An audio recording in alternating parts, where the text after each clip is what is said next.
Hello everyone, this is Vinita Vishnoi and welcome to my channel once again. So let's start with today's topic, that is diffusion.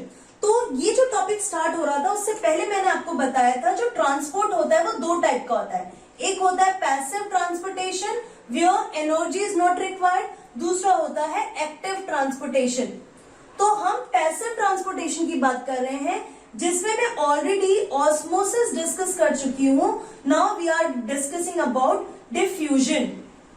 So what is diffusion? Diffusion is movement of particles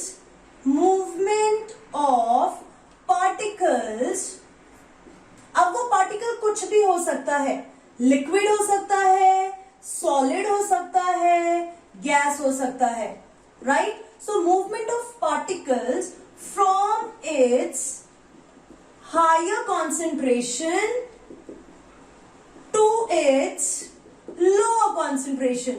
Again same thing, और ये तब तक चलता रहेगा जब तक equilibrium state में medium ना आ जाए. जो डिफ्यूजिंग पार्टिकल्स हैं वो इक्वली डिस्ट्रीब्यूट ना हो जाए तब तक ये मूवमेंट चलता रहता है.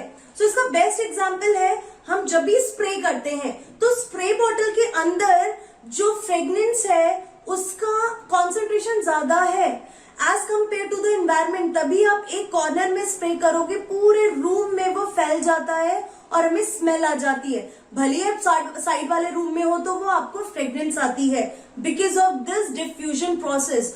तो डिफ्यूजन प्रोसेस में क्या हुआ, बॉटल में हायर कॉन्सेंट्रेशन था, so movement of particle from its higher concentration to its lower concentration. तो ये जो डिफ्यूजन होता है ये सॉलिड्स का भी हो सकता है, लिक्विड का भी हो सकता है एंड गैसेस का भी हो सकता है.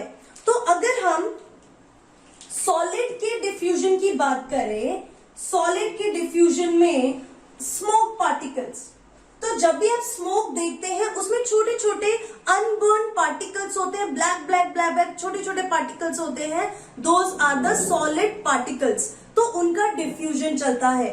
Next is if we talk about liquid, right? तो लिक्विड के केस में कोई भी आप अगर सपोज वाटर लो और वाटर में आप रूह अफ़ज़ा डालो या कोई भी पोटेशियम सल्फेट डाल लो या आप लेमन स्क्वीज कर लो, तो व्हाट इज हैपनिंग देयर, वो लिक्विड का मूवमेंट हो रहा है, लिक्विड का डिफ्यूजन हो रहा है. तो इसका बेस्ट एग्जांपल है कि अगर आप एक ग्लास लेते हो, पूरा ट्रांसपेरेंट ग्लास लेते हो, उसमें वाटर है and you have kept some copper sulphate particle in, थोड़ी देर के बाद what you will see that पूरा वाटर जो है वो कलर्ड हो गया है बिकॉज ऑफ डिफ्यूजन. वो किसके केस में, उसका क्या हम एग्जांपल लेंगे, that is the solid particle. But जब हम लिक्विड पार्टिकल की डिफ्यूजन की बात करते हैं, I told you lemon squeeze किया या आपने रूह अफ़ज़ा उसमें वाटर में ऐड कर दिया, तो there it is liquid which is diffusing. And जो लास्ट वन है गैसेस, गैसेस का आप अगर इंसेंस स्टिक होता है, अगरबत्ती जिसे बोलते हैं, उसको अगर आप अगरबत्ती जलाते हैं तो आपने देखा किस तरीके से पूरी जगह पे खुशबू हो जाती है, फ्रेग्रेंस हो जाती है पूरी जगह पे. That is the diffusion of gases. Now ये तो मैंने आपको बता दिया कि किस तरीके से डिफ्यूजन हो रहा है. यहाँ पे एनर्जी का कोई लेना देना फिलहाल अभी है नहीं. It is just movement of particle from higher concentration to its lower concentration.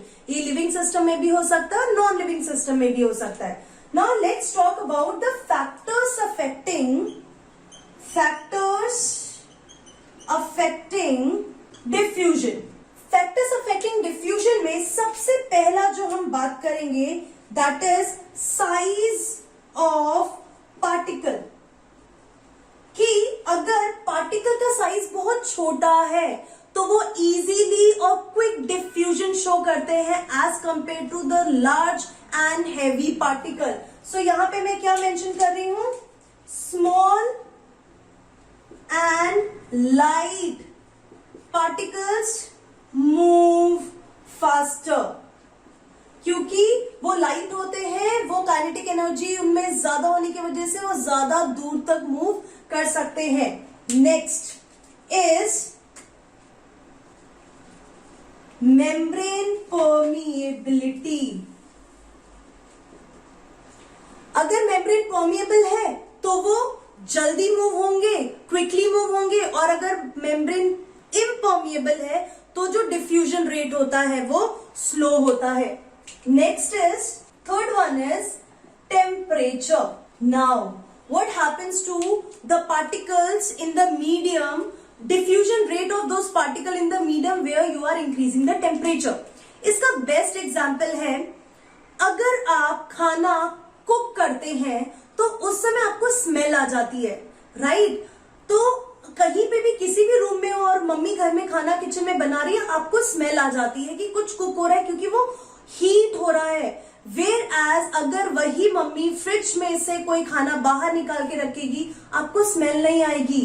The reason is जब कुक किया जाता है तो वो जो पार्टिकल्स होते हैं उनको हीट एनर्जी मिलती है, और आपको पता है हीट एनर्जी जो है, this is one form of energy which will convert into the another form of energy, that is heat energy जो है वो converts into kinetic energy.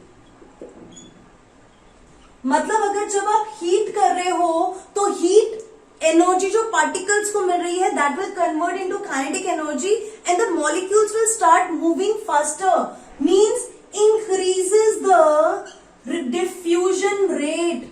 Remember that. तभी आप जब कुक करते हैं तो कुक करते वक्त जो खाना है उसकी स्मेल हर जगह फैल जाती है, बिकॉज जो पार्टिकल्स होते हैं they take up the energy, heat energy which will convert into kinetic and they will start moving quickly, diffusion rate fast हो जाएगा। वही जो फ्रिज से आपने खाना निकाला उसकी स्मेल पे कोई फर्क नहीं पड़ेगा। Next one is, fourth one is the distance. अब इसी एग्जाम्पल पे मैं बताती हूं कि अगर आपने घर में किचन, अपने घर के किचन में कुछ खाना बनाया है तो that will move completely in the home, और ज्यादा से ज्यादा नेबर्स के घर तक वो स्मेल जाएगी, ज्यादा दूर तक कभी भी स्मेल नहीं जाती है। So what is happening here, increase in distance, decrease in diffusion rate. Rate of diffusion distance के साथ कम हो जाता है। वाई? बिकॉज जो मॉलिक्यूल्स हैं अपनी काइनेटिक एनर्जी, उनकी जो काइनेटिक एनर्जी है वो थोड़े देर तक रहेगी, देन इट विल जो डिक्रीज आ जाएगा काइनेटिक एनर्जी में, इसीलिए वो थोड़े डिस्टेंस के बाद they will not move. So with the distance kinetic energy will decrease, particles will, but the rate of diffusion of particles will be slow. Fifth one is the density of medium. अब density of medium के लिए एक formula है, that is diffusion rate is inversely proportional to the density, square root of density of medium. So ये क्या है, it is diffusion rate and ये है डेंसिटी ऑफ मीडियम। इसका सिंपल मतलब ये हुआ, अगर कोई मीडियम है, सपोज सॉलिड है, तो सॉलिड में क्या है, पार्टिकल्स बहुत क्लोज है सॉलिड मीडियम में। सो ड्यू टू दैट जो डिफ्यूजिंग पार्टिकल्स है they will get very little space to move, तो उनको कम स्पेस मिलेगा, तो डिफ्यूजन रेट जो है वो कम होगा। Whereas when we talk about liquid, liquid के केस में थोड़ा ज्यादा डिस्टेंस होता है पार्टिकल्स के बीच में, तो सॉलिड के कंपैरिजन में यहां डिफ्यूजन रेट थोड़ा ज्यादा होगा, और सबसे ज्यादा डिफ्यूजन रेट होता है गैसेस के केस में, हाईएस्ट रेट ऑफ डिफ्यूजन।